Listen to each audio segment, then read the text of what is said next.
Hello viewers, welcome to our AN education unit. आज हम कुछ इससे जो एमसीक्यू करेंगे वो आपका ग्रामर पार्ट से रहेगा। इसका देखिए क्वेश्चन नंबर 1 है, इनमें से कौन सा संज्ञा के भेद है। इनमें से कौन सा संज्ञा के भेद है? जातिवाचक, व्यक्तिवाचक, भाववाचक, इनमें से सभी। तो अगर क्वेश्चन नंबर 1 अगर आप देखिएगा तो संज्ञा का भेद जो है इनमें से सभी जो है संज्ञा का भेद है। जातिवाचक संज्ञा भी है, व्यक्तिवाचक संज्ञा भी है, भाववाचक संज्ञा भी है। तो इनमें से सभी जो है 1 नंबर का आपका डी ऑप्शन जो है वो सही होगा। क्वेश्चन नंबर 2, परोपकार में प्रयुक्त संधि का नाम है विसर्ग संधि, गुण संधि, वृद्धि संधि, यन संधि। तो 2 नंबर क्वेश्चन अगर आप देखिएगा तो 2 का जो है बी ऑप्शन जो सही होगा, ये गुण संधि है। परोपकार जो है ये गुण संधि के अंतर्गत आएगा। क्वेश्चन नंबर 3, निम्नलिखित में से शुद्ध वर्तनी का चयन कीजिए। तरुण, एक तरुण देखिए रस्व उ है, एक दीर्घ उ है। एक तरुण लिखा है रस्व उ में, एक दीर्घ उ में तरुण लिखा है। तो अगर आप देखिएगा 3 नंबर का ए ऑप्शन सही होगा। ए ऑप्शन में जो तरुण दिया गया ये स्पेलिंग सही है, ये शुद्ध वर्तनी है तरुण का। क्वेश्चन नंबर 4, दिए गए शब्दों में शुद्ध वर्तनी वाला शब्द है ज्योत्सना। ज्योत्सना का देखिए यहाँ पर 4 दिया गया है। ज्योत्सना 4 तरह से लिखा गया है। आप अगर देखिएगा तो आपका जो सही ऑप्शन होगा वो आपका होगा बी ऑप्शन सही है, ज्योत्सना। इसमें त भी आधा होगा और स भी आधा होगा। ठीक है, 4 नंबर का आपका बी ऑप्शन जो है वो सही होगा। क्वेश्चन नंबर 5, स्त्री पुरुष का जोड़ा कहलाता है दंपति, माननीय, विधुर, प्रियदर्शी। तो 5 नंबर क्वेश्चन अगर आप देखिएगा स्त्री पुरुष का जोड़ा जो है वो दंपति कहलाता है। क्वेश्चन नंबर 6, खोदा पहाड़ निकली चूहिया लोकोक्ति का अर्थ है। ठीक है, खोदा पहाड़ निकली चूहिया, ये जो लोकोक्ति है इसको क्या, कभी कभी क्वेश्चन में ऐसे भी आता है एक सेंटेंस देकर कि ये लोकोक्ति है या मुहावरा है। तो उस हिसाब से भी प्रिपरेशन कीजिए। और मैं कोशिश करूँगी मुहावरा और लोकोक्ति में डिफरेंसेस क्या है उसका एक वीडियो लाने का। तो खोदा पहाड़ निकली चुहिया जो है ये लोकोक्ति का अर्थ होगा। अगर आप ऑप्शन देखिएगा, कम परिश्रम करके बहुत मिलना, परिश्रम अधिक और फल कम, परिश्रम के बिना ही फल, श्रम करने पर कुछ ना मिलना। तो 6 नंबर क्वेश्चन अगर आप देखिएगा 6 का बी ऑप्शन सही होगा, परिश्रम अधिक और फल कम। खोदा पहाड़ निकली चुहिया जो है वो होगा परिश्रम अधिक फल कम। क्वेश्चन नंबर 7, अगर खोदा जो यहाँ दिया है खोदा पहाड़ निकली चूहिया, मतलब कुछ तो मिलता है, इसका मतलब परिश्रम अधिक करके फल कम मिला है। अगर वहाँ पर कुछ नहीं मिलने के बारे में बोलता तो आपका डी ऑप्शन सही होता। ढपोर शंख का अर्थ है, ठीक है, सब संबंध छोड़ देना, कांपने लगना, विख्यात होना, बेवकूफ़। तो 7 नंबर क्वेश्चन अगर आप देखिएगा 7 का डी ऑप्शन सही होगा। ढपोर शंख का अर्थ है बेवकूफ़। ठीक है, 7 का आपका डी ऑप्शन सही है। निम्न में से अशुद्ध है अत्यधिक, अभयारण्य, अनुगृहित, अंताक्षरी। यहाँ पूछा अशुद्ध शब्द पूछा है। 8 नंबर अगर आप देखिएगा आपका डी ऑप्शन सही होगा। 8 का जो है आपका डी ऑप्शन जो है सही है। मतलब यहाँ दिया है अशुद्ध शब्द में अंताक्षरी होगा अशुद्ध, डी ऑप्शन सही है।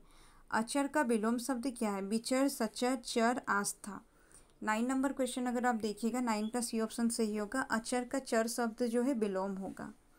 आवृत का विलोम शब्द निरंतर, अंत, जावृत, अनावृत। तो 10 नंबर क्वेश्चन अगर आप देखिएगा 10 का डी ऑप्शन सही है। आवृत का विलोम शब्द होगा अनावृत। क्वेश्चन नंबर 11, अधिकारी का विलोम शब्द क्या है? चपरासी, मजदूर, अनाधिकारी, अवनति। तो अगर आप देखिएगा 11 नंबर क्वेश्चन अगर आप देखिएगा इसका सी ऑप्शन सही होगा अनाधिकारी। अधिकारी का होता है अनाधिकारी। 11 का सी ऑप्शन सही है। क्वेश्चन नंबर 12, अदेय का विलोम शब्द क्या है? दय, दुराग्रही, प्राप्ति, आधार। तो 12 नंबर क्वेश्चन अगर आप देखिएगा इसका ए ऑप्शन सही होगा। अदेय का विलोम शब्द जो है वो दय होगा।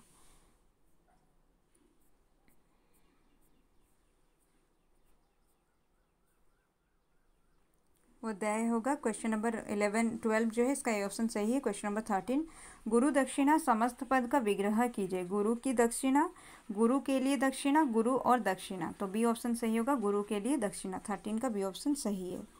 क्वेश्चन नंबर 14, इनमें से कौन सा संधि विच्छेद नहीं है? सुरेश सूर जोड़ ईस, रमेश राम जोड़ ईस, महेश महा जोड़ इस, नागेश नाग जोड़ इस। देखिए रमेश जो होता है वो रमेश में क्या होता है यहाँ पर र जो है, यहाँ देखिए र में ओ है रमेश में, लेकिन यहाँ पर र में आ दिया है राम, तो ये होगा रमा जोड़ ईश होगा रमेश। राम जोड़ ईश नहीं, रमा जोड़ ईश होगा रमेश। तो 14 नंबर का आपका बी ऑप्शन जो होगा वो सही संधि विच्छेद नहीं है। क्वेश्चन नंबर 15, दुराशा शब्द का संधि विग्रह। दुराशा का संधि विग्रह दूर जोड़ आशा, दुहु जोड़ आशा, दूरा जोड़ आशा, दुराहा जोड़ आशा। तो 15 का आपका बी ऑप्शन सही होगा, दुहु जोड़ आशा होगा दुराशा।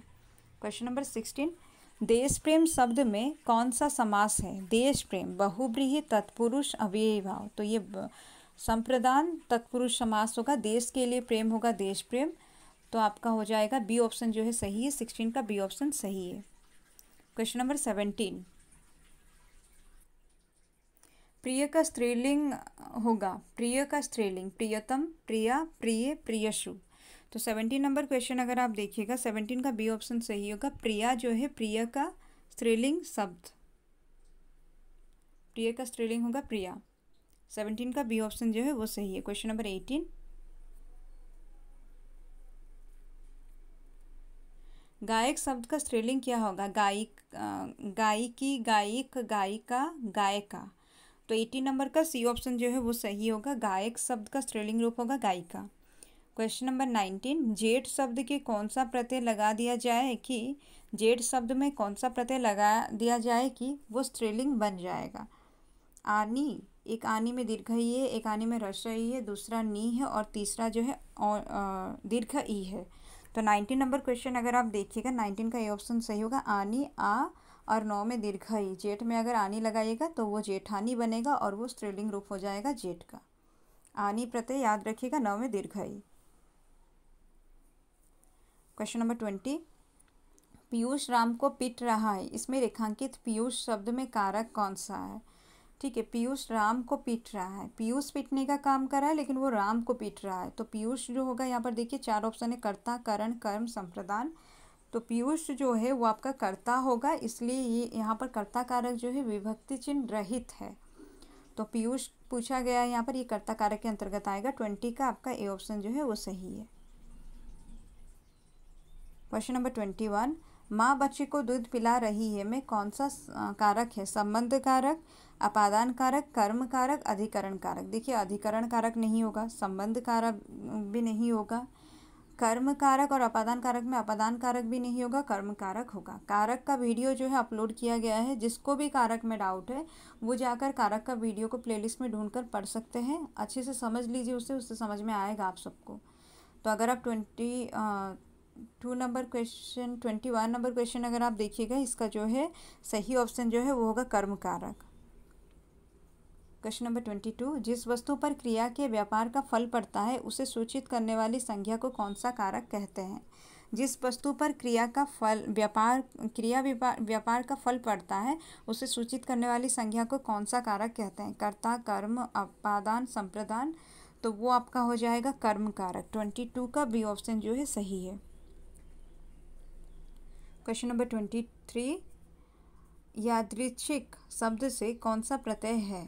ठीक है, यादृच्छिक शब्द में कौन सा प्रत्यय है? ये छिक होगा, इक होगा, छिक होगा और क होगा। तो इसका सही ऑप्शन जो है इक प्रत्यय लगा हुआ है। 23 का आपका बी ऑप्शन जो है वो सही होगा, यादृच्छिक में इक प्रत्यय लगा है। किस शब्द में सम उपसर्ग लगा है? संहार, स्वीकार, सप्रेम, साकार। तो 24 नंबर क्वेश्चन अगर आप देखिएगा बहुत ईजी क्वेश्चन है, इसका ए ऑप्शन सही होगा, ये जो सम उपसर्ग लगा है ए ऑप्शन में, संहार में। क्वेश्चन नंबर 25, किस शब्द में कु उपसर्ग का प्रयोग नहीं हुआ है? कुयोग, कुकर्म, कुयोग, कुमार्ग, कुसंग, कुमार। तो 25 नंबर क्वेश्चन देखिएगा, इसका डी ऑप्शन सही होगा। कुसंग में भी कु उपसर्ग लगा है, कुमार्ग में भी कु उपसर्ग लगा है, कुयोग में भी कु उपसर्ग लगा है, लेकिन कुमार में नहीं लगा है, इसलिए 25 का डी ऑप्शन सही है।